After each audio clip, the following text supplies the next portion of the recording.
Welcome to the Slop Farm. Enjoy the video. In this video, I will show you how to make TradingView dark theme. Enabling dark mode can significantly enhance your trading experience, especially during extended periods of screen time. It helps reduce eye fatigue and provides a more comfortable viewing environment. Plus, many traders find the dark interface visually appealing and professional. We'll walk through the steps together, making it super easy for you to switch your platform's appearance in just a few moments.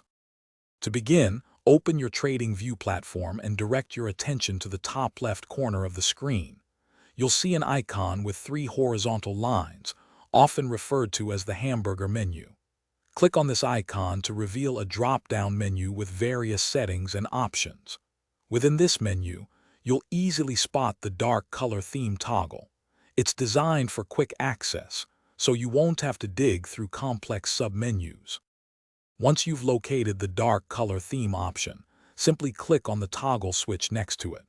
You'll notice an immediate change as your entire TradingView interface, including your charts and panels, transitions to a darker palette. This change is instant and applies across your current session, providing a consistent dark mode experience. There's no need to save or confirm. The platform updates automatically. While the default dark theme is excellent, you can further personalize it. Right-click on your chart and select Settings to open the chart properties. Here, you can fine-tune colors for elements like the background, grid lines, and even your candles. Experiment with different shades to create a truly unique and comfortable trading environment. Once satisfied, save your custom theme as a template so you can apply it instantly whenever you wish. Thanks for watching. Consider subscribing if we helped you today.